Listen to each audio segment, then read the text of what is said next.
I am actually loving how much opportunity there is for dealerships to learn this skill and to learn this art. Mhm. And this is another one that I'm going to throw at you. Sorry, we're like totally like switching roles here. I'm just interviewing you on your podcast. It's the Ina But podcast. this is the Ina podcast.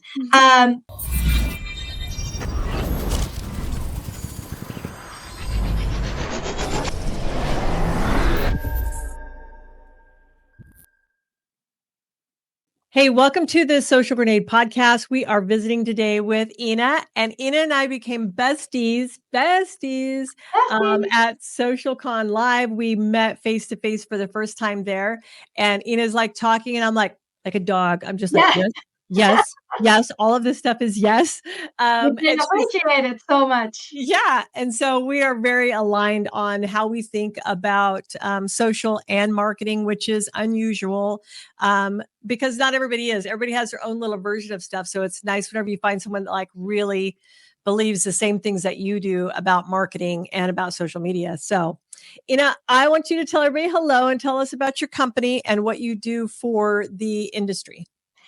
Well, first of all, I am honored to be here with you. And yes, we became besties. We actually slept together the first day. We did. We met up in Atlanta and roomed together and became total besties. And so I'm Ina, and I do social media for dealerships. Very, very similar to what Robin does. I actually specialize in video content, in trending content, and I love going to my dealerships, creating their content, and just having them all set for social media. When we were at the training, I've spent the past 7 years talking about monetization of small audiences, which is a completely different lane than audience growth, which is audience growth is what is the sexy topic, right? Like it's the sexy guy in the classroom that you want to go after, right? When monetization is what really everybody means to be doing, but it's a completely different lane. It's a completely different strategy. So I've spent the past 7 years just teaching that in the online coaching community, and through various very random chance situations, I ended up in the automotive industry in the past 6 months, and it's just been a blast. And I get to meet people like you and be here and talk about it. So it is a fun industry for sure, and we have so much great product to present, and so many different personalities of people who come into the automotive space. You know, whether they're introverts or extroverts, or I was at a dealership. Whenever I left Georgia, I went down to Alabama. And it was so funny because there was this guy that literally walked around with a DJI mic tapped to him. He had his gimbal in his back pocket. He was ready for any video that might break out. And there's these two girls sitting they're just rolling their eyes at him like, whatever. Right. It was hysterical. But he's like ready. He's on it. He's like, how do I get to 3 million followers? And I'm like, how about you get to 10 sales per month first? That will be what you need. Right. You got to sell cars, right? Like that is your goal. So exactly. So I do want to start like way, way back. So I can hear an accent. You have an accent. Where are you originally from? Originally from Venezuela. Nice. It's so funny because so many times I say Venezuela and people hear that I'm saying Minnesota. So I'm like, this sounds like a Minnesota accent to you. I was joking with my kids. I'm like, yeah, I'm from Minnesota. And they're like, wait, I thought you were from Venezuela, my kids. And I'm like, you guys have been thinking that I've been saying Venezuela this whole time? I'm actually from Minnesota. And my kids are like, that's funny. Wait, confused. Now, Venezuela, I speak Spanish. Yes. And so when did you come to the United States? I first came to stay when I was a junior in high school. I touched ground in Wellesley, Massachusetts. I went to Wellesley High School for 1 year. And then after that, I really wanted to stay for many reasons. And my parents wouldn't let me, which was good for them. Very, very good parents. But they struck a deal with me. They said, let's go back to Venezuela because we had to go back. We were only here for a year. Let's go back. But you can go to an American school so you can finish 12th grade. And you can apply for colleges here if you want. I'm like, that sounds great. But at the same time, I had to get my Venezuelan high school diploma at night. So I was doing the double duty, which was it's all comedy of errors too. But I ended up getting into college and coming back in 1999 to UMass Amherst, and then I Mm, did the same. nice, nice. And so then you've gotten married, you have a family, and are your Blue parents car still in garage and house in the suburbs and the whole thing. the whole American dream? So are your parents still in Venezuela? Or are they in the US? They have fled already. Situation in Venezuela is not one where we can live there anymore. The economy has tanked. Like there's like you it's the inflation is unfathomable. Like you could be sitting at a restaurant and they can't even tell you the price of the items on the menu, because by the time that you get up to pay, the price will have changed. That's the kind of inflation we were talking about. Like it's just been decimated. Politically, it's just a horrible place. It just became an authoritarian regime, and my most of my family has actually left. I have not been back to Venezuela since I believe it was my cousin's wedding in 2013, and my cousin doesn't even live there anymore. Now, if I want to see family, I go to Chile, but Mm, fortunately, my parents are up here in Massachusetts. So those are yeah. my two homes: Chile, that I've never lived in before, and Massachusetts. So this is I have it's on my Chile is on my bucket list, like, that I want to go so much, like, I love to so hike, good. like, hiking is, like, my love, and so I'm like, "I wanna go hike in Chile." It's on my we have what we call our 300 list, and so Steve Harvey has this video, and you can look it up, and it's called just Google Steve Harvey list of 300, and he talks about writing down 300 things that you wanna have, do, or be, do, or have, right? And, like, if your pen was magic, what would you write? If there was no limitations, what would you write? Like, and you know, and you just keep writing. And he's like, when you'll get to 75 and you'll get stuck. He's like, just keep writing. Just add 5 a day. Do whatever you can. He goes, and then every time something comes true, come through and mark it off. Like you mark it off. He goes, at the end of the year, you will have realized 10% of the things on that list. He goes, think about if you didn't write them down, those 30 things would have never come to fruition. And Yeah. so on my list of 300 are people that I want to work for me, are places that I want to visit. It's crazy. Like, I mean, there's simple stuff like I want my pool retiled, or there's big stuff like I want a helicopter. You Yeah. know, I don't know why I want a helicopter, but I like getting places faster. So Somebody told me to do that exercise, to just do 50. It's like 50 things that you do like want in life. I can't get past like 10. That is such a hard exercise, especially like expand your mind and right, think beyond what you think you can actually do. And totally, Chile is in the cards for you. yeah. We've been, and it's just amazing. It really feels very European. My family lives in Santiago, and whenever we would go to Venezuela, I had to keep my husband. My husband is like Boston boy, Irish roots, like Boston dude. So we would go to Venezuela and we had to keep him locked in the apartment because it was just not safe to go out there and for people to hear us speaking English. It's like bullseye target, Mm. right? And then we would go to Chile, and I told my husband, "Hey, take the baby and just go down to the park." And he got scared. He's like, "Can I do that? Is that safe?" I'm like, "Yes, yes, it is. You can go outside." And he did. And it's like, this is wonderful to actually be able to experience another country from the outside. But Wow. yeah, that's where my family is. I love that.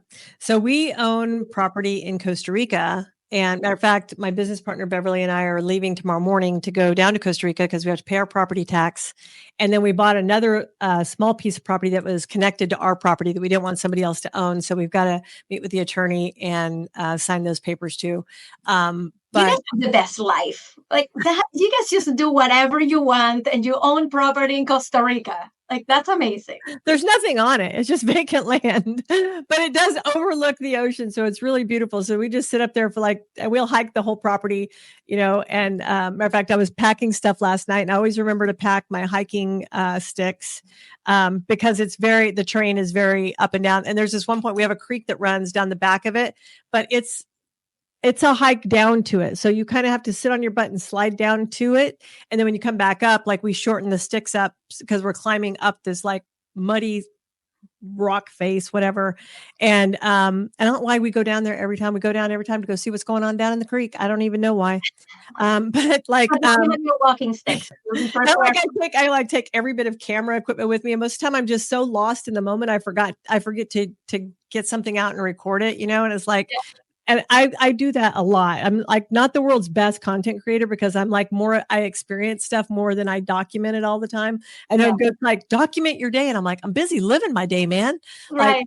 I'm No, like, I tell people kind of the same thing. Like, I don't think that if I didn't do social media for a business, I don't think that I would ever bother posting on yeah, social media. I have, the people that I want to keep in touch with, I have on text, on WhatsApp, on Hangouts. Like, right, I don't need to broadcast my life. It's just a function of having a goal, right? right. Wanting the visibility and making more connections and everything for the purposes of business. But yeah, like it's hard. Social media is hard, you Yeah. know?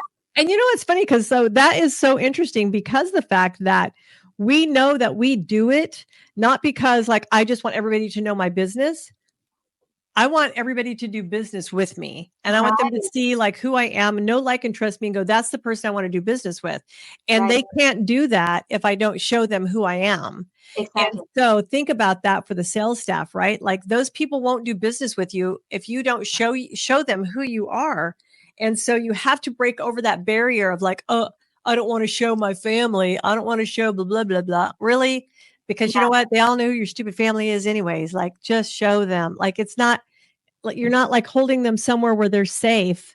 exactly. We're all in the same level of safety or danger, whether or not your people are somewhere on social or not on social. They're not any more danger. I mean, literally at our mall here last week, some dude like tried to abduct a teenage girl out of the parking lot. Like No. now he probably didn't stalk her because she was on social media. He was hanging out at the place where the kids hang out at. Yeah. You know what I'm So saying? what the message is, everybody's in danger all the time, no matter what. So They are. if you just want to grow on social media, you need to put your face out there. It's just more like when it comes to dealerships, it's like what I tell people all the time. It's like if you're just posting pictures of cars, you're kind of wasting your time a little bit. Like yes, we need to show like, hey, this is the newest model. Like you have to have a branded car dealership account. True. Obviously. But I have seen dealerships just literally just go car, car, car, car, car, car, car, car. And I'm like, you know that the manufacturer spends millions of dollars on marketing campaigns to create awareness for the cars that they want to sell. Your job in your feed is to attract people to buy from you. Yeah, So your brand. right. So what is unique about you? Who are the people that people are excited to meet? Right. Mhm. I have a client in Texarkana, Texas, and I asked them like, hey, are you seeing like movement? Are people saying something? And they're like, yeah, they come to the dealership and they're like, hey, I saw you in that video. And they're like, it almost feels like, when we used to do TV commercials, so people would like stop on the street and recognize us. I'm like, yeah, that like there's an excitement to meeting Yeah. somebody that you've seen before. This is just universal. You don't have to have a million followers to have that celebrity quality. And I'm going to tell you like a very, very specific example that illustrates this. I just went this weekend to see my son, my 13-year-old, perform at a middle school play. And the other kids who were acting, they did such a great job. Then the next day we go to the after party, to the cast party, and I saw the kids that were performing on stage, and I was starstruck Uh-uh. by these kids. Like that celebrity quality just kind of happens because a person is in a particular setting that Mhm. we admire, that we internalize as, wow, that is cool. So for dealerships, like this is what I try to do with like the videos, is just to get them to have a personality, right? Not everybody has the talent to just turn on the camera and talk at it like it's your best friend. Mhm. So we kind of have to create that effect for them, right? Put them in these situations where they can show their humor. And that's enough. That's enough for people to go like, oh, I saw you and that was funny. That's it. Yeah. That's it. Thanks. Epic BDC is a proud sponsor of the Social Grenade podcast. Tune in. It's funny because we talk about that, and I was telling Derek this a little bit ago too that I gotten this voicemail because we have our ad campaign running for Social Grenade. So a lot of the stuff that's tied back to my cell phone. Like whenever I did Andy Elliott's podcast, like I was like, yeah, I didn't have my sales funnel set up yet when I did that, because like we didn't even launch the app until the end of November, and I did Andy's podcast in September, so I didn't have any of the sales funnel stuff set up. He's like, well, if they need to find you, what do they do? And I'm like, I just rattled off my stupid phone number, right? Right. Like, yeah, they can call me at blah blah blah blah blah. And so it was so funny. So I got this voicemail the other night, and I don't check my voicemail a lot. Like I don't go and check it a lot. I'll usually read it first. So that was the next day, and this guy had left me this voicemail, and he was like, I don't know if I can take your call if you call me back tonight, because I have rehearsal for, I don't remember what he said.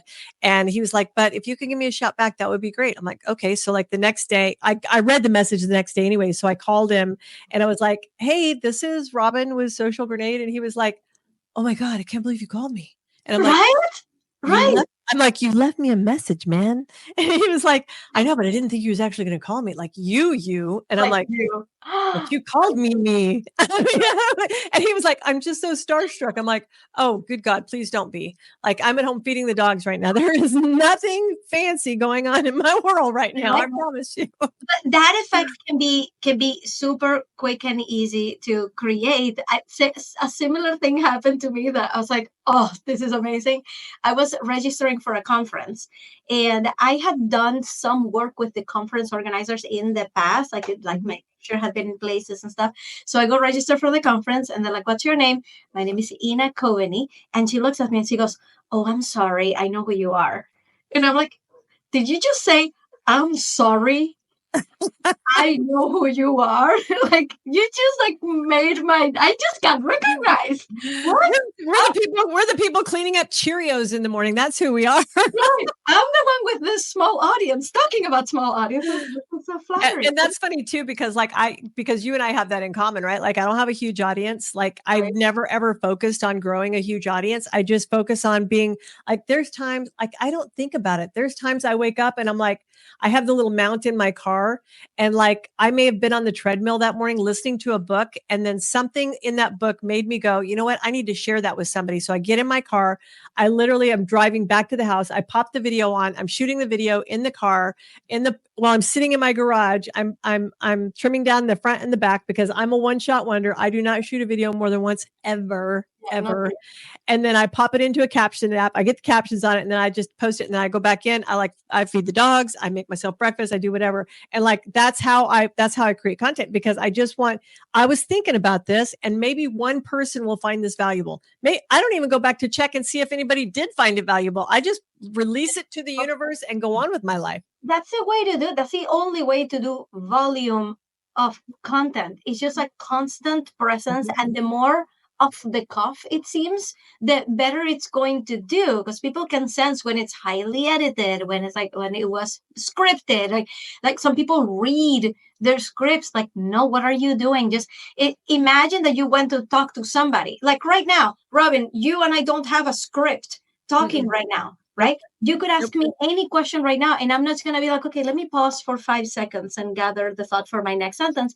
I just talk to you like a normal person. So that's that effect that you're doing, that you think you're making your life easier by recording that way. Like, that's the way it works. That's the way most people should just be doing this. I mean, it's the only way that I'm going to do it, because like, if I had to script it, matter of fact, I was literally saying this just a minute ago. I applied to speak at NADA 2026, and like the application process is like so much, and I'm like filling in all the things. Then you get to the end, it goes, okay, now submit a 90-second video of what your session will be about. And I'm like, all right, give me a second. And so then I'll just show you. I have this thing right here, right? Has a little camera holder on it. I literally just turned it on, put my phone in there, press record. I just kept recording.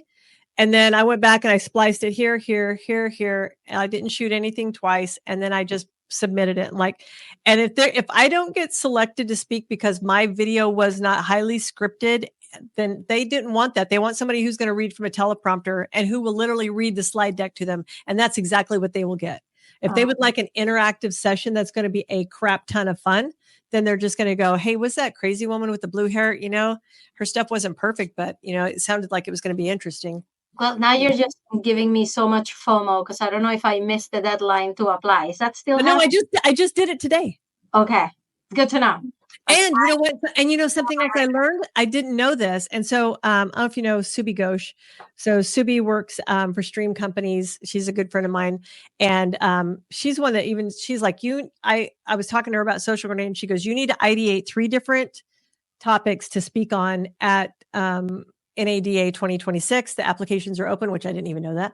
And she's like, and then submit those to speak. So I ideated 3, and then I picked the one I want and I submitted it. And then she hasn't answered me back in a couple of days. And so I was talking to another friend of mine, Bobby Heron, and I'm like, Bobby, Subi said this. Did she mean for me to apply 3 different times? And she goes, yeah, that's exactly what she meant. And I'm like, really? And she goes, yeah, pick 3 different talking points or things that you want to teach. And she goes to submit all 3 of them. And I'm like, man, it took me all day long to get through one. Okay. Right. That's how long it takes. And I wouldn't even cross my mind, except for when I got to the end of that one right there, it said, did you want to submit another? I was like, I can do that. Right. Yeah. So that's what I'm going to do. I'm going to have to like block out an entire day. Just like think it through, publish. But anyway, do you go to an NADA every year? This is our 3rd year going. Yeah. I've actually never been. I went down to an NADA dinner by Traver Connect with John Traver the night before, like the Friday before NADA, but I couldn't stay because my son had a performance, etc., etc. But I vowed to just apply to speak next time because I'm pretty new to the automotive industry. Like this is, it all started for me like last October. This is like a completely new industry. But like it's just welcomed me with such open arms that it's just been so fun. I'm like, that 2025 is the automotive year. Like I'm here. Let's give this a shot. How did you even get started with automotive? Like, why not something else? Yeah. So I had started with small business in 2013, and we really just had a passion for small business owners. And so we were literally figured out like, how can we help them have a presence? Like I was in the mortgage industry, and the mortgage meltdown really destroyed my career. And so I was like, okay, well, what am I going to do with myself? I'm in my late 40s. I don't know what I'm going to do. So I was working at a really crappy job that I had to commute to, and I had to commute an hour there. I'd stay there all day long. I was supposed to be an installer for some mortgage banking software that nobody wanted. It was crap software. And so I didn't have any installs to do because nobody was buying it. So I would drive an hour, sit there all day long. I watched every episode of Downton Abbey that there was. And then I would drive an hour home. And I was like so freaking bored. I'm like, oh my gosh. And so then one day on my way home, I drove past this little community college, and I popped in there, and I was like, let's see what classes they offer. Like I was just really popping in to like get some information. And their admissions manager was a solid closer. She had my FAFSA done, all my stuff done, and me enrolled by the time I got home that night. I was like, I walked in the front door. I'm like, I think I just enrolled in college. And Brian was like, what? Like, was that on the bingo card this year? I'm like, I don't know, man. Like, no, it wasn't. And so that was in 2011. And then by the time 2012 rolled around, our economy started rebounding, but it was rebounding because small business owners were creating jobs. However, they were struggling with being seen. Like most of them couldn't afford a website. They couldn't afford marketing. There was so much they couldn't afford. Well, at the time, social media was free. There wasn't even really an ad platform there. And if you had a business page and you had 1,000 followers and you made a post, 1,000 people saw it. That's how simple it was back then. And so I was like, I talked to Beverly, and then I had 2 other friends that were with me. And I'm like, you know what? Because we were running social for our youth group at church. And I'm like, what if we could take what we do there and we could apply it to small businesses? Do you think there's a business there? And they're like, yeah, I think so. So we like put together what we thought it would look like. And like we bootstrapped the whole thing. Like one of my partners was a graphic designer. So I had her. And then Brandon was really good at project management. So that Beverly took care of all of the books. And then I was in charge of dreaming crap up and getting sales. And so we just started going, okay, we didn't even know what to charge for it. And so one day I was watching, or one night, it was a Sunday night at midnight, I was watching live TV, which I never do. First of all, I'm never up that late. And number 2, I would never, at that time of watching live TV, I would have been watching like DVR or something. And this commercial comes on for this little boutique in town. And their motto is hip and trendy for less. And so their target demographic was like 15 to 19-year-olds in this, that disposable fashion world, stuff that changes every 6 months. And so I wrote down her phone number. I wrote down the phone number of the business, and I called him the next day, and it was her cell phone number, the owner's cell phone number. And I said, hey, so I saw your commercial last night. And she was like, oh my gosh, that's so awesome. I'm like, not really. It was on a midnight on a Sunday night. And if your demographic is 15 to 19-year-olds, I can't imagine that they were up watching TV at that time. And she goes, I know, it was the only slot I could afford. And I was like, what if I had a social media program for you that would work and we could get you the same amount of exposure or better than you're getting right now with that ad spend? Would you do that? And she's like, yes. You know what? Could you do something? I have like $300 extra in my budget. Do you think you could do something with that? And I'm like, yep. All right. So I call my business partners and I go, we've got our first client. They're going to pay $300. We're going to do blah, blah, blah, blah, blah, blah, blah, like the whole scope of work, right? She was client number one and she never knew it. She never knew that she was client number one for so long till our 7-year anniversary. We invited her and then we had this big sign made for her. She was client number one. She goes, no way. We're like, yes. And she got us so many more clients, like every small business. But then in 2014, the local Kia dealership called me and said, hey, I've heard that you're like the social media person in town. Can you come and talk to us? And this was really advanced for a dealership, 2014, right? They knew they needed social media help. And so 2025, and most don't even know now. So I know. And so I went and met with them. And I know a lot of our viewers already know the story, but I went and met with them. And I was getting ready to send him a proposal. And he was like, no, you need to work here. And I'm like, I don't want to work there. And he's like, but you need to work here. And I'm like, why? And he goes, because you may know everything there is about social media, but you don't know shit about automotive. And I'm like, well, I didn't know anything about the carpet cleaner, the shoe boutique, the dentist office, the insurance agent. I said, and I was able to serve them. He goes, it's a different beast. You have to work here. And I said, if I work there, I'm going to be running my agency from your dealership. And he goes, I don't care. I'm like, done. All right. So he hired me and he made me a manager. And making me a manager, like the title didn't mean anything to me, but I got to sit in the manager meetings twice a week, Monday and Fridays. And I got to hear all of the struggles, all the pain points, all the revenue points, all of the things. And then that helped me to learn all of the things that I could do to help them. Whether it was like at that time, they had a Kia Optima, right? So dealer cash. So if they sold 75 Kia Optimas, number 76 would get dealer cash on it all the way down to number 1. But if you didn't hit 75, you didn't get any of the dealer cash. Mm-hmm. And so we may be, halfway through the month and go, we're not on pace to hit our dealer cash for the Kia Optimas. What can we do? And I'm like, that's super simple. We're going to pull all of the Forte owners out of the database. We're going to pull all of the Optima owners that are 2 years old out of the database. And we're going to go, can we upsell them, blah, blah, blah, blah, blah. And we're going to do an email campaign, a call campaign, a Facebook campaign. We're going to create a lookalike audience. We're going to do all the, and so I got to figure out how to solve those problems. And so that was my foray into automotive.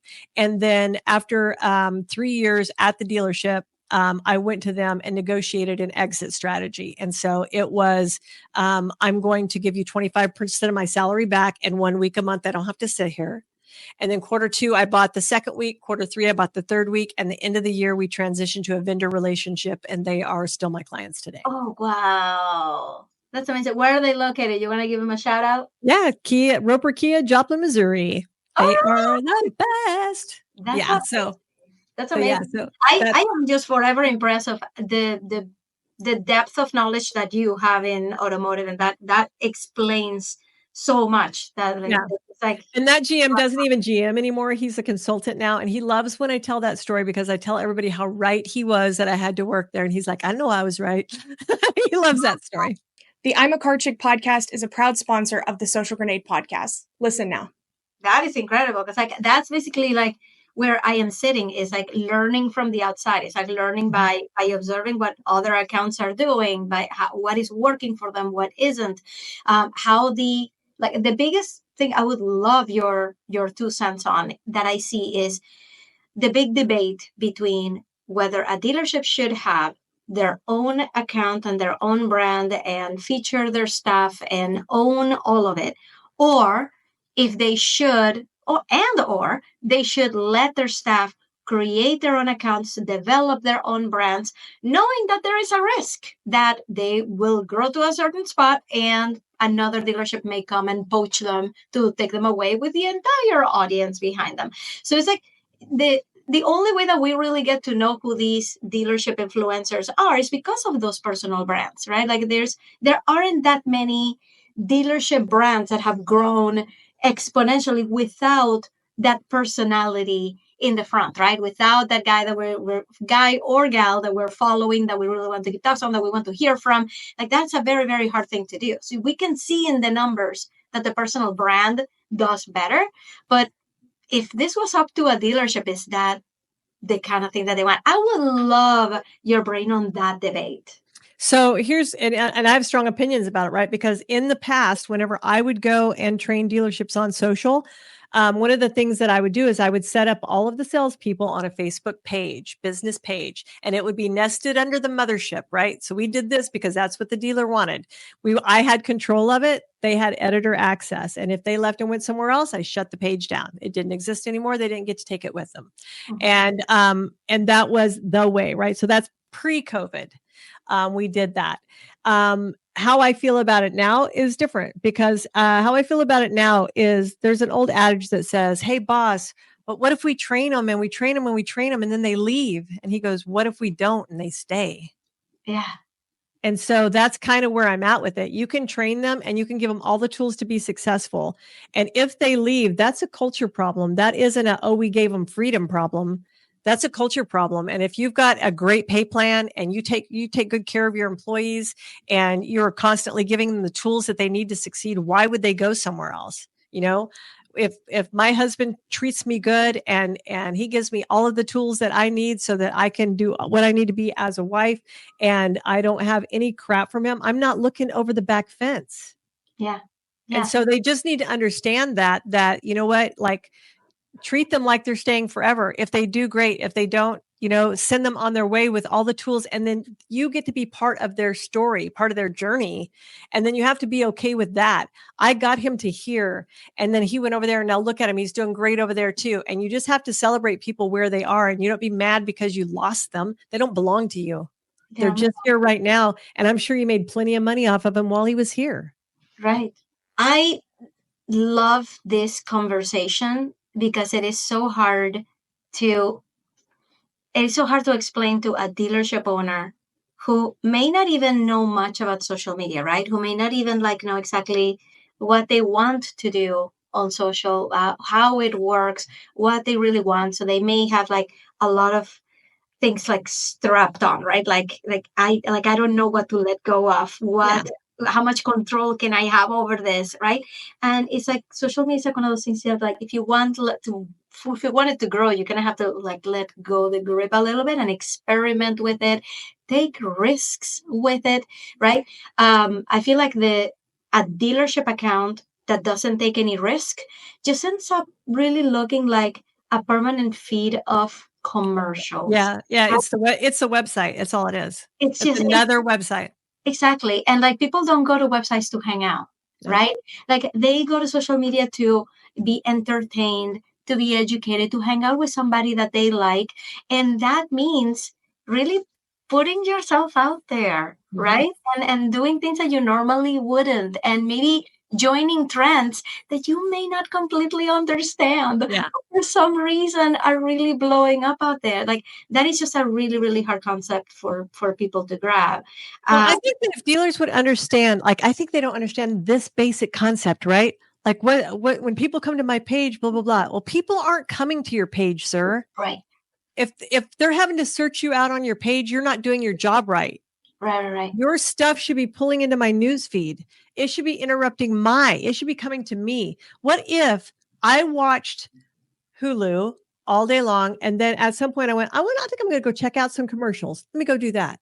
Right. Nobody does that, right? So nobody ever. No. So you know what? I think I'm going to be okay. If the price is the same, I'm going to take with commercials. No, you're not.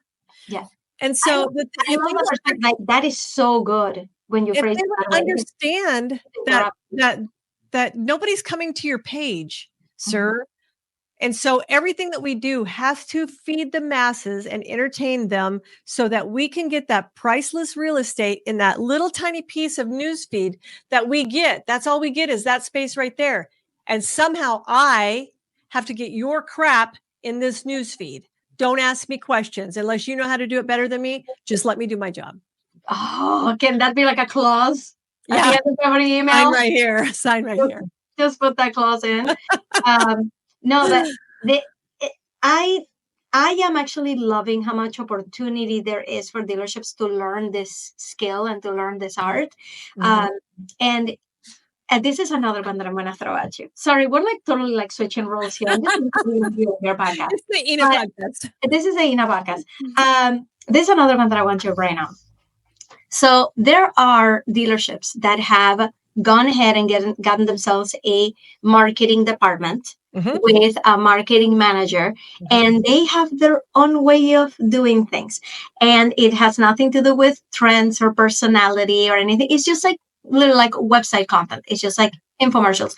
But they are already investing that budget in that strategy. So when you go and like, well, this could really be done better. It's like, well, that's a marketing person's job. And we're already budgeted for that. And that's what we get.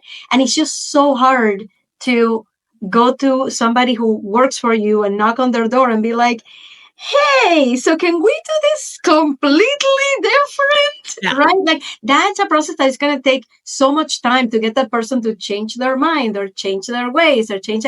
So it's almost like it's like impeding your growth, having somebody that just has their own way and it just doesn't seem to be the right way. So I would love your brain on that. What should dealerships who are kind of like stuck in that, like, I don't want to rock the boat with the marketing department situation. And really, well, I'll tell you that most of the time, it's not the marketing department's even choices, right? They're all sitting in a manager's meeting and somebody who doesn't do marketing at all is telling them what they want to be out there. Hey, did you send her the sliders from the website? Because she needs to get them out on social too. Why does she need to get them on social? There's sliders for the website.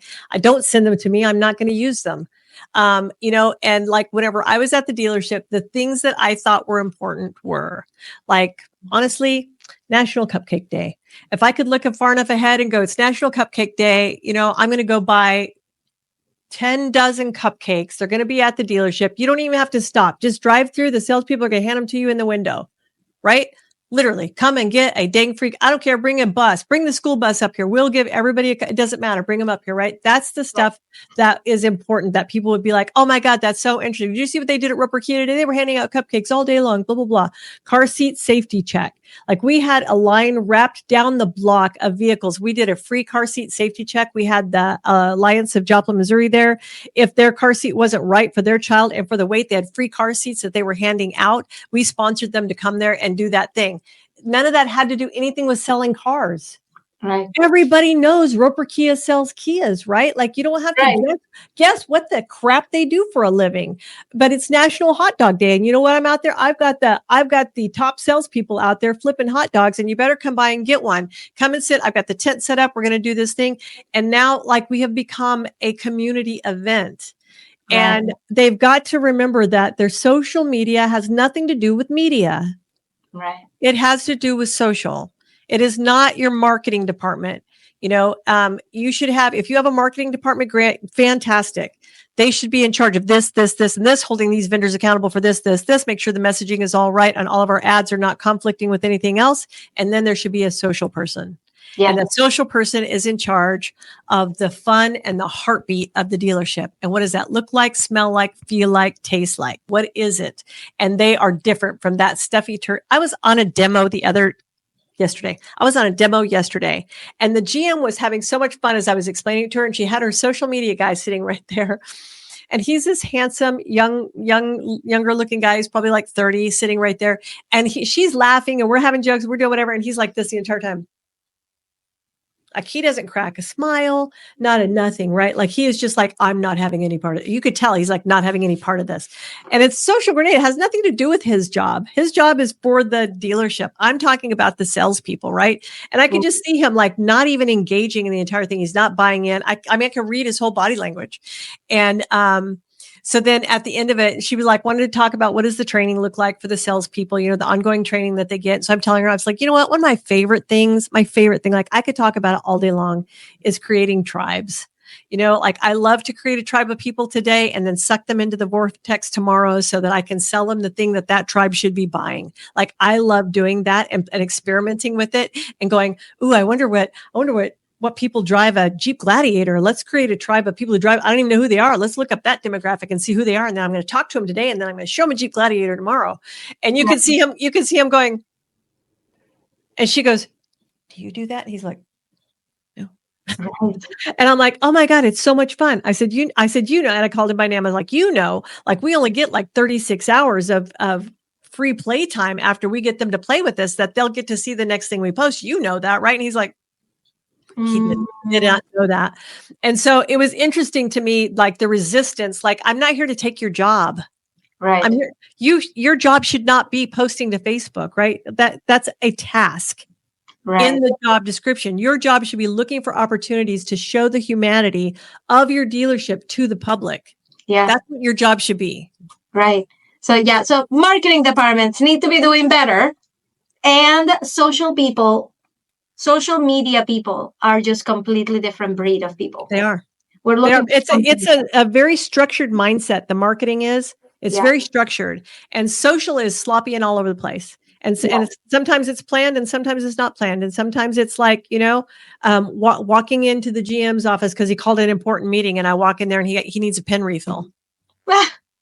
So we did a great video where we had customers come in, and they were just like saying really nice things about the owner, and so we don't have like the owner's face is only if other people are talking about him, which created kind of like this aura of like, oh, he's like our savior. He's the guy we love, right? And it's amazing. And then, we were talking about that strategy, and he's like, oh, maybe I should do like a face to camera, just like I used to do for TV commercials. I'm like, no. Like, no, this is working great. Like, it's making you look really good. We do not need to kill that mystery. Like, everybody loves it. So it's like that kind of like really creative ideas to get people to keep coming back and to get that feel, because the dealership also have their own philosophy and their own value, right? Their own values that they want to show, right? We are the no haggle people. We are we'll show you the cars and not going to chase after you people, right? Like those things need to actually also come through. And a social person is going to figure out how to do that. So marketing department. Epic BDC is a proud sponsor of the Social Grenade podcast. Tune in. PR is not the same thing as social media. No, 100% not. And it's just like the difference between even people like consider all online marketing digital, right? And I don't consider that. So to me, digital is Google. It's display, it's search. That to me is digital. I don't do digital. 9,000,000% I don't do digital. I do social, only social. Like I don't do marketing. I do social. And so please know that pocket right there is the cotton candy. It's the fun stuff, it's that horrible for you, like it's the thing that you don't want your kids consuming, but by God, it's fun for us to be like taking a little piece here and there because we love it so much. It's our little peek into the world. The humanity at the dealership is what, like people know you sell cars. I've already said that, but what do they feel about you before they get there? Mm-hmm. And if you've given them nothing to feel about you, like whether you're fun or whether you're staunchy or whether you're structured or whether, what do they feel about you? Because that's the important part. As a consumer, think about when you go to the dentist, right? You pull up, you're already tight in the chest. You smell the smell of the dentist office, and it makes you tighter in the chest even more because like that just triggers oh my God, that's probably going to hurt. People feel the same way when they go to a car dealership, right? Like they're ready for battle. I remember going to buy a car and I psyched myself up before I went. I was ready for battle. Like, okay, I'm going in here. I'm ready to fight. I'm going to get what I want. And I was like literally in like fight mode when I pulled onto the parking lot. And I like didn't even know what human I was going to be battling because I didn't know anybody there, but I was already ready for battle. And we don't want that. We want them to already have a feeling about us before they get here. And I want them to see Phil in the parking lot and they go, "Oh my God, good job, man. Duke already won last week. How'd you guys do? Are you guys are making it to the Final Four? You got your Duke blue on still?" You know what I'm saying? I want them to be like, that's Phil. Like his wife is going to Duke University to be a pastor. I want them to know that, right? Like I want them to know that when they pull on the lot, they're not walking into a room full of strangers. All of these people are representatives of your dealership. Exactly. No, I love that. And we actually got into this conversation, me and Sean Payne, the GOAT for real. He was there in Atlanta with us. And we recorded a podcast episode where this exact thing came up, that when you walk into a dealership, having like, this just reminded me of it, having like a diverse group of people in front of you actually helps you sell more cars, right? Because if I walk in and I've been following one of the salespeople because she's Latina and just like me, she's like little just like me, right? Like, and she's the one that I've kind of like zeroed in on her account. I'm gonna go into the dealership and I'm gonna want to talk to her. I'm going to want to talk to somebody that like is going to think like me, that has my back, right? So showing the personality, yes. And this is just a message for dealerships, having as many different kinds of people in your staff and as many kinds of different kind of people being featured in your account, like that is going to help you sell more. That makes the process so much easier because that defensiveness that you're talking about like goes away. If I'm like, no, I'm just going to go talk to so and so because she's my girl and she's going to help me, I'm already walking in without the fight situation, right? So it's just a message for dealerships. Well, and I tell the BDC too. Because we have an outsourced BDC, and I tell them too, I'm like, you need to start the customer journey in their mind before they get there. So, for example, if you're setting an appointment, if I were setting an appointment for Roper Kia, and I know that it's kind of a destination because it's not where all of the other dealerships are located, I'm going to go, now, do you know where we're located? And they'll go, yeah, you're up on the hill, like across from Best Buy, right? That's where you're at. I'm like, yeah, but I'm going to tell you how to get here the easiest way because it's a little tricky if you're coming off a range line.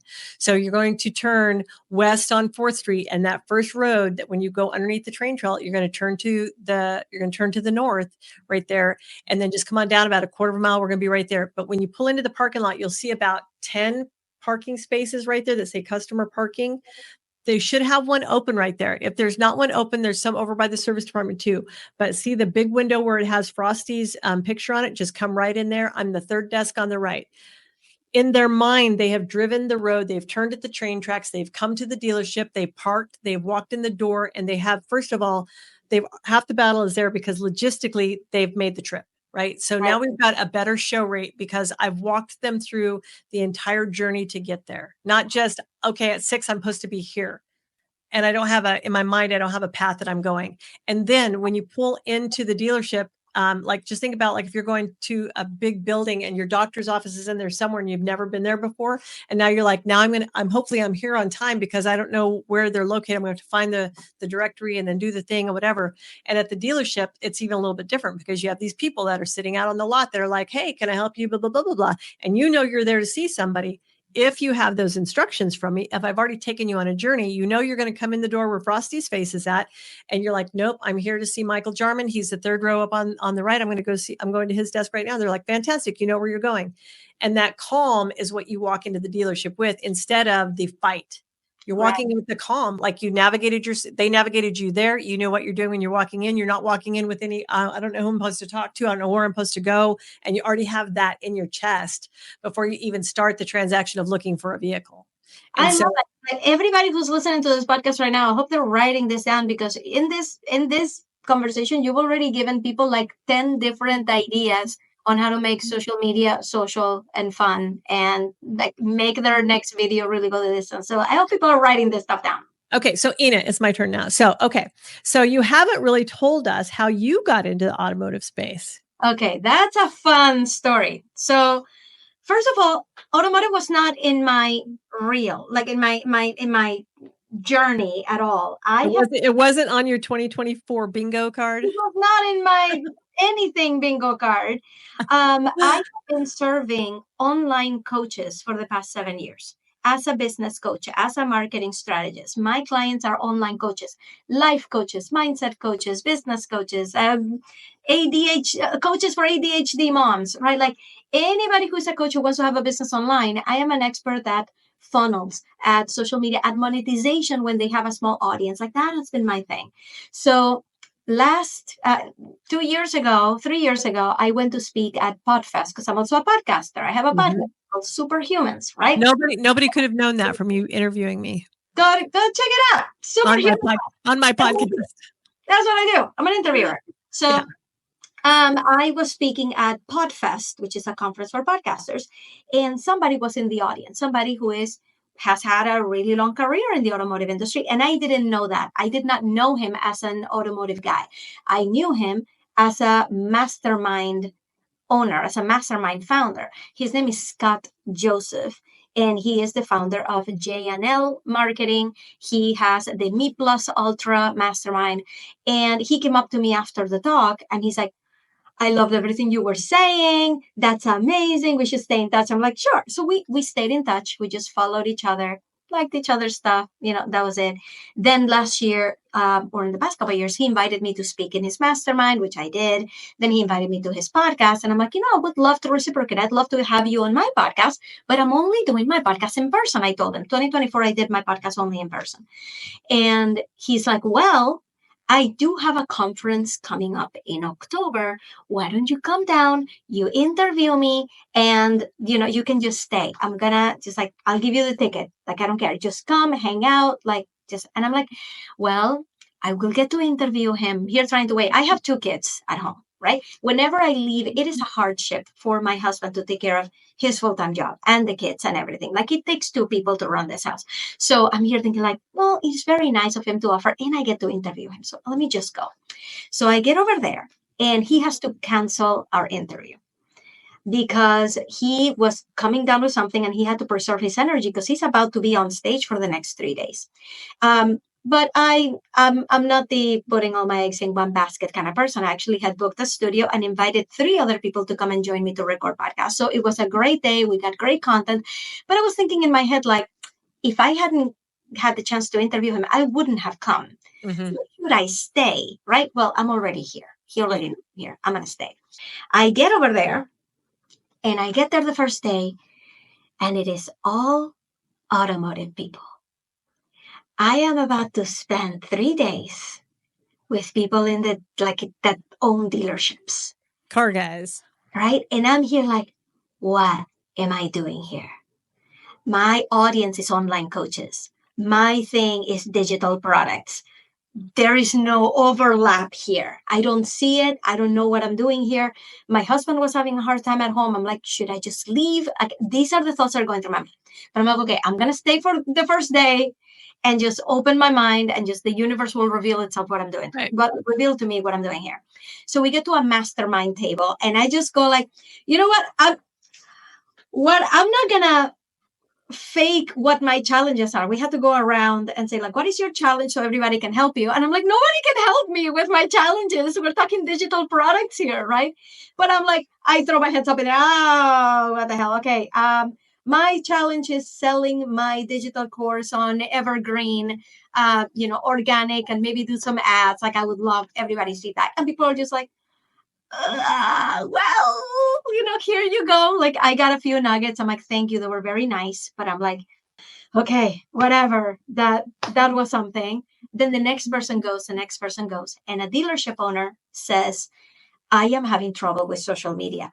I am not on social media myself. I used to do TV commercials. I don't know what to do and I don't know what I'm doing. But nobody really around the table had anything useful to say about social media. They had some marketing advice, some old school marketing advice, but nothing about social media. And I'm I have some thoughts for you, right?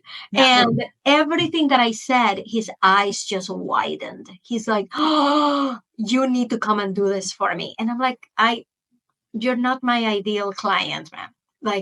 I'll help you here in the conference as much as you want. Pick my brain. I don't care. It's fine.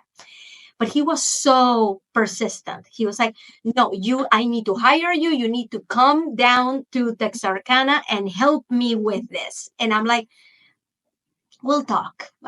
We'll talk. And I get to the next mastermind table and I meet John Traver from Traver Connect, who's very well connected in the dealership industry. He has his own BDC call center and all of that. And he's sitting next to me. And I just go to that second mastermind table with a completely different challenge. I'm like, okay, let's just figure this out. My challenge is I would like to offer social media services for dealerships. How do I go about that? What do they need and how do I get started? This wasn't me starting a business. This was just me like, oh, what the hell? This is clearly this is what they need. I'm just going to ask questions, just pure market research. And John Traver sitting next to me, he outlines an entire vision for a company for me. And this is how you would do trainings, and this is how you would do a mastermind, and this is how you would do the services, and this is how you would scale it. And I can totally see you creating a company that you can sell down the line. And I'm like, whoa, none of this was a thing for me half an hour ago. Yeah. Right. So I left I left the conference. I touched base with the Texarkana dealership. They did hire me. I did go down there in December to record content. And it was amazing. I had so much fun doing this that I've been doing for 7 years, just for myself and for other clients. And once I started to look for it, I started to see the need. Like, this is not something that they normally hire for. The owners are not on social media themselves. Like, they don't know how to do this. I'm like, okay, let me just see what's up. And then I started making connections, and then I started like teaching trainings, and now we are here where I'm like, okay, 2025 is the year of the dealership. I'm all in. I have met some wonderful people. It seems like such a fun job. My dealership is getting thousands of views on the videos that we're posting, which is like, the more I see other dealerships, the more I feel like it's unheard of, right? Mm-hmm. Like, I see so many dealerships with posts that have like 80 views and 90 views and 150 views and 231 views, and my dealership is getting thousands. So the I'm a Car Chick podcast is a proud sponsor of the Social Grenade podcast. Listen now. That's kind of where everything started. And I hope that you've been able to hear me, because I think you're like breaking up a little bit. No, you're good. You're perfect. Okay. So that's kind of what got me here. And now I'm just on a mission. I'm like, okay, then let's teach dealerships about social media, because there's so much to learn. And I feel like they're coming from way behind. And maybe this is something that you might have a little bit of insight on, but why are they so behind the times? Like, what is it from your perspective? Well, mostly they're legacy dealers, right? So these guys have owned dealerships in their family for 40, 50, 60 years, and it just got handed down. And the habits got handed down too. And the marketing strategies got handed down too. And nobody looked up to go, oh, hang on, nobody's doing billboards anymore? No, because we're busy texting. We're not looking at billboards when we're driving down the road. We're texting. We can't text and drive and read billboards. We can text and read billboards at the same time. That's where I draw the line. That's right. You don't distract me while I'm texting. Leave me alone. Right. And so they just haven't. They've just literally drugged this in. And I think a lot of them, if we talk about like, and I'm not to pigeonhole them all, but like if we think about like the baby boomers and the Gen X's, right? I'm a boomer, so like I can say whatever I want to. Y'all get offended, go cry about it. Don't care. Seriously, like we didn't grow up with technology. And so a lot of them never adopted it when they needed to. There's dealerships I've been into that still has that machine that spits out the dogs that go, and it's like, why is this machine doing this thing? Right. And that's how it does at the end of the night. It reconciles everything on this big machine that like, it's craziness. And so I just think that because of the nature of how automobile dealerships like go from generation to generation to generation, a lot of the stuff comes down with it, and not very many people are lifting their head up to go, what are they doing differently? What are they doing differently? And then can they adopt it? I think a lot of times too, if we think about this, I mean, think about the fact that like 2012 really probably is when businesses started using social media businesses, right? And so Right. it's still pretty early in the time frame. For us, it doesn't seem like it because we're warp speed on every platform that comes up. We're learning as fast as we can, and how can we integrate it whatsoever. But like they see it all as one. They see it all as social media, all as one, and not as these different platforms where different people are interacting. Yeah. And so I just think that they just haven't pivoted yet. And the ones that do will dominate, and the ones that don't will die. End of story. I tell people all the time, if I sold cars tomorrow, I would dominate, and I would make some of you guys go home and cry to your mama, because you know what? I would never chase the up bus. I would never take a BDC appointment. I swear to God, I would only ever work my warm first party leads from social media from my contacts. That's all I would do. And I would learn how to grow more contacts, and then I would sell those people. Right. So it is slow. It is slow to adapt. And you would even think like I'm going to tell you the first digital dealer conference that I ever went to. This is a true story. I had to negotiate with my GM to go. I had to pay for half of it, and he paid for half of it. And I went into, there was like 2 social media classes. That was it. And this was probably in 2015. It may have been 2014. It may have been later that year in 2014, or maybe 2015. There was only 2 social media classes that were even taught that year, that were even on the agenda. And I was like one of 4 people that sat in that class. Nobody was in there. The next year, this is how fast it turned around. The next year, it was standing room only. Like you were literally standing along the walls because people were sitting on the aisles, and there was just no place to stand. And so that evolved. And then the next year, companies that had nothing to do with social media, like they offered this and this and this and this at the very bottom of their little flag in the expo hall was like, and social media. Like they were starting to offer it now, even though they didn't know what they were doing. It's kind of like what we see right now with AI. So we do da da da da da da, and we have AI. It's like, because it's the buzzword, right? And so they don't really know what they're doing with AI, and the dealer's not sure that he knows what he needs with AI, but by God, he knows he needs AI somewhere, somehow doing a thing for him, that because AI is a thing. And so it has and it's kind of gone full circle and come back again. Like now, I think like there were times whenever I would apply to speak, and because I knew social media, then I could get a speaking gig just about anywhere. Whereas now, like there's so many people that are talking about different portions of social media that like that's probably a little bit more convoluted now, and still they're behind. Yeah. Still they're behind on adoption. Yeah. And that's just what I'm seeing. I was just talking to somebody earlier today. We got introduced because she started doing social media for dealerships, and she has a dealership in like Wyoming. She lives in New Hampshire. Oh, And wow. we were just talking about like, just talking shop. And that's pretty much what she was saying, that around her, like in a 10-mile radius, there are 10 dealerships, and none of them have a strong social media presence. I'm like, there's so much, like, to me, I see that as a blue ocean of opportunity for people like us, right? Yep. To go and teach them how to do this and how to do this right. And it's just so fun. What would be, sorry, I'm interviewing you again. What would you say to a dealership that is starting to think, maybe I should allocate some budget for this? What should they expect when they start investing in social media? What would be like a great set of expectations for people starting out? Well, first of all, I would tell them, first of all, let's don't add to what your budget is doing right now. Let's look inside your budget and go, what's not performing in your marketing budget? How much is that? So let's say that you have a lead source that you're paying $5,000 a month for right now. And it's giving you 0 ROI. We can track it in your CRM. We know it's giving you 0 ROI, and you're so afraid to let go of it. Why? I don't know. But we could take that same $5,000, and what could we do in social? What could we take that $5,000 and move it over to social? And what if I generated you 1 sale? That's more than what you got last month from this one right here. But what if I could raise your brand imaging and your online presence to a whole new level? What would that mean to you? And so literally I just tell them, like, let's look at your budget and go, where are you getting no ROI? And then why don't you reposition that into social, because you're like the last guy on the block who's not doing it. And Yeah. then, and that may be 5,000, that may be 10,000.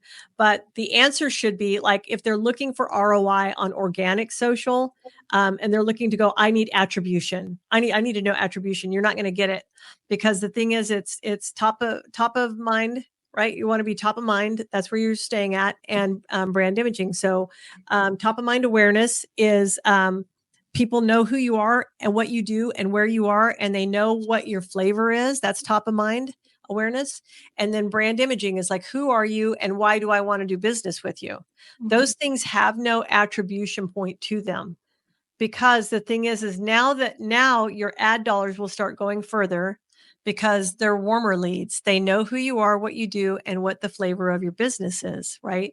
And so it's like an enhancement, right? So it's like when you go to a great restaurant, you order a beautiful filet, and then they go, would you like that blue cheese crust on there as well? And you're like, I would, right? So it's an enhancement to everything else you're doing. Right. So your service department, it's an enhancement to that. Your parts department, it's an enhancement to that. It's an enhancement to the sales department, to the detail department, to every revenue generator that you have within your dealership. This is the blue cheese crust on top of that enhances everything and just makes it all better. Yeah. Do not try to track down attribution on organic social. Yeah. You know how I describe this to anybody looking for that ROI? It's like, oh, what am I going to get out of it? I feel like that is so the wrong question, because they are thinking of social media as a marketing activity. And I understand that we're talking marketing on social media. But when you think of it as a marketing activity, you're thinking, well, what is going to be my ROI from that TV spot? What is going to be my ROI from those direct mailers, right? When I send out 100,000 direct mailers, I sell 10 more cars, right? Like, that's attribution. I can do that very directly. I don't think that social media fits into that, right? And I'm talking organic, right? Obviously, you can do attribution for paid or for paid ads, right? Like, you're putting money into the ads, like the people came from the ad to buy the car. But when it comes to organic, you can't pretend that just because you're investing in a team to work on social, that to you is like paid advertising. It's not the same thing. All right. So instead of it being been put in the bucket of marketing and paid advertising, it needs to be put in the bucket of networking and into nurturing those relationships with your community. So whatever thing that you're doing to show up to the Chamber of Commerce events, right? To partner with the local businesses, to just show your face, right, in these community events, so that people know, like, hey, you are the friendly dealership owner. That is the equivalent of what you're doing on organic social. The thing is that you're doing that on a phone rather than doing it in person. So think about the dealerships that you've been to. I don't know how many you've been to, but some of them, their lot will be like hodgepodge of crap. Like, cars are pulled everywhere. It's kind of a mess, whatever. And then you pull onto that lot where every car is lined up perfectly and they're clean and they're absolutely the way they should be. Okay.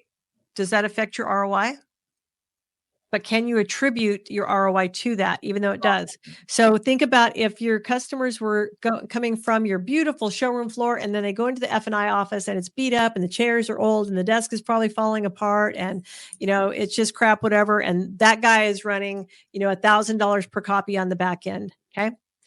And then you go to another dealership and they have just redecorated their F&I offices and it feels lush in there and it's clean and it's crisp and it feels professional inside there. And those people are running $2,500 per copy. There is no marketing move that they made that said, we can attribute this $1,500 bump in per copy on the back end to the fact that this looked like this, right? Versus Right. looking like this. I love And that. social is the same way. It's how does it make you feel? And if the crappy, dirty, broken down office makes you feel away, you're not buying the extra products that are supposed to protect you more and more. You're not getting that on the back end. And if the social media is crap, like, you're not walking in there feeling all warm and safe when you walk in. So it has to be that you consider it without considering the attribution and the ROI on it. What did you consider the ROI of the paint and replacing that desk? Did you consider that if that guy puts out 70 loan packages a month and he was doing 1,500 per copy and now he bumps to 2,500 per copy, are you giving that $1,000, that $70,000 bump a month attribution to the paint? Right. How do you do that? You can't. You don't. You can't. So No. it's how do we make people feel? And social is for that. It's how do we make people feel on social? And so that's giving them a peek behind the curtain, like Goat likes to say. That's letting them know like what our personalities are. That's letting them know, when we have special things going on and it's hot dog day, or it's we fed the homeless this morning at Watered Gardens, and here's the video of that. And if you guys want to volunteer at Watered Gardens too, here's the person to contact to do that thing. And it's the social part of who we are at the dealership. Yeah. I love that. I do too. Hey, so I had a thought. And so you chew on this and we'll talk about it tomorrow. We'll see if we want to do this. So I only did one application for NADA, but if you'd like to apply to speak in tandem, we can do a joint application to do that thing. That sounds great. I think it does too. I think that we have a lot of the same messaging. So it would be like hand in hand best friends, just, skipping across the stage and telling people what they should be doing. We'll have to do that exactly because now I have that picture in my head. So yes, that would be amazing.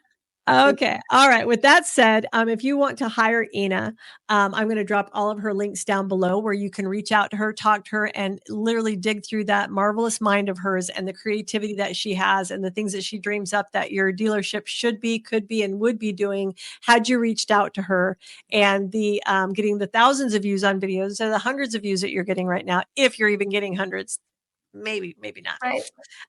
And so like really let the things that we talk about, elevating the dealership, Ina is there to serve at your bequest. And she's really good at what she does. So I would never pass up an opportunity for you guys to have a conversation with her and see how you can fit this pint-sized Venezuelan into your strategy, into your social strategy, and turn your dealership into something that actually has a heartbeat instead of as many websites as you think that you can put out there and call them social media channels. So, Ina, thank you for spending this over an hour with me. It has been delightful. And the time went by really fast. I didn't even know we'd been on here that long. And thank you for helping me like turn the tables on you and get to pick your brain because like people need to hear this. People need to hear this. And it's just been an honor. You are amazing. So thank you so much for having me. Okay. I'll reach out to you tomorrow. We'll do the thing. That's it. Okay. Bye, people. Bye.